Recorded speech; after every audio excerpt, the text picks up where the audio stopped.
recording this with Loki on my chest. He just had a really bad PTSD reaction, at least my understanding. He hasn't been officially diagnosed with PTSD, but it's pretty obvious that that's what it is. We had put him to bed. He was so passed out that transferring to his own bed, he didn't move at all. He had been really well tired out, running around, very hyper this evening. We were joking about how deeply asleep he was. And I remembered last minute that his humidifier needed more water.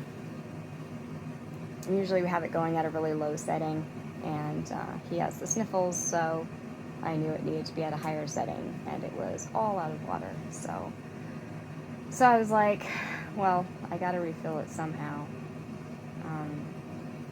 And usually we refill the humidifier by taking the whole container portion to the sink, filling it up and bringing it back, but that tends to be pretty noisy. So this time I had the bright idea that I was going to take a plastic pitcher, fill it up so that I didn't have to take any parts out of the room. I was so proud of myself for this genius solution. I was just like, great, this is gonna work. He'll probably stay asleep. If not, usually it's pretty fast to put him back down if he wakes up soon after initially falling asleep, so I wasn't too worried about it. I fill it with water. I mean, you can hear the water going into it. I put the lid back on, and he started screaming. And, there's different cries. This was a blood-curdling just scream and scream and scream. He was arching. He was throwing himself around. He was basically acting like he was in a lot of pain. And it's not the first time that this has happened. In the past, we did think he was in pain. There was one time that we actually took him to the ER because he was screaming like this. But now we know. Now we know better. And so he was screaming and arching, and, my first instinct was, how about I just try to offer to nurse, try to get him back down. And he would get into nursing position, but then the second my nipple went into his mouth, he would arch away and scream harder. And he was just thrashing and hysterical. And I thought, well, maybe it's night terrors. I have heard that night terrors can be like this. And by this time, Lim was in the room as well, and I briefly explained what's happening. And we could see that Loki was opening his eyes. I was just like, I think his PTSD got triggered. I think it was triggered by the water.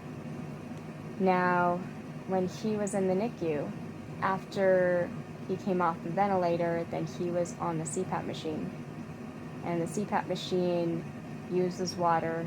It has a little water tank that bubbles constantly, so you hear the bubbles coming up. And I think our humidifier had a few bubbles that came up, and Loki thought it was the same thing, and it sent him back there into a flashback. Initially, I tried multiple times to nurse. I was saying nim nim, which is our word for nursing, and each time Loki was a bit interested, but then he would just arch away and scream harder and just no interest at all. And so I tried walking him around the house. I was speaking softly to him and holding him and showing him things. And, sometimes he would show a little bit of interest, so he'd stop screaming briefly. He'd be like, oh, and he'd look around, and then he'd just throw his head back into me and scream some more and begin thrashing again. I even took him outside. I was in my robe, and I just took him right out the front door, and he actually stopped screaming when I said outside, and he started looking around, and his eyes were open, and I was just talking softly, and it lasted maybe 3 seconds before he was hysterical again. He just kept going right back into it. Eventually I realized oh, we're going to have to resort to the ultimate tool that will stop him crying when he's like this. And that is him and I get into a hot shower together, and I just hold him against me with the hot water going on his back, and he just calms instantly every time we do it.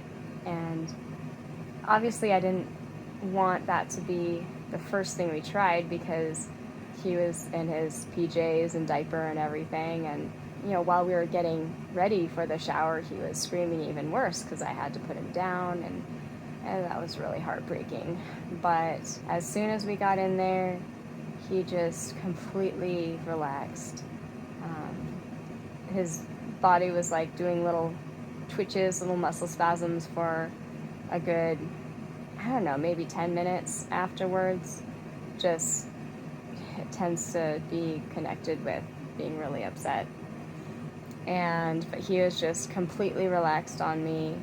It was clear that he felt really safe, and it felt good to be able to give him that. It was so heartbreaking to hear him screaming like that. And I just remember when he was in the NICU, they told me that he wouldn't remember all of this, and it's so obvious to me that he does on some level. And you just wouldn't think of something like pouring water into a container might set him off. We never know what thing is going to trigger him. It's been triggered by a certain bus idling nearby. Only one particular bus had the idling noises that sounded similar enough to his high oscillating ventilator, the one that was more intense.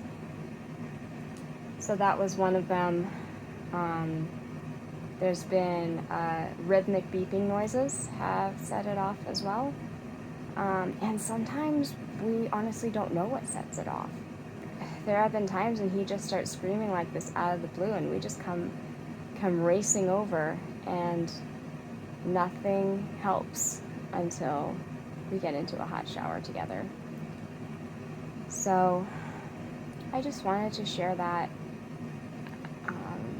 I do have hope that it will get better, but it's going to be a process. We're just here for him to hold space and help him heal as much as we can. It must be so terribly confusing for him. It's hard enough as an adult to navigate through it. I can't imagine for him, but he feels fully safe now, and it does my heart good to feel that from him. I don't know if he's going to manage to sleep at all without me tonight, though. I already tried transferring him down once, and he woke up 2 minutes later. So it just might be a night that he has to sleep on me all night. And I'm okay with that if that's what he needs to heal and to rewire that part of his brain that actually he's okay and he's safe now, here in the present with me and Lim. Oh, sweetheart. Mama loves you so much.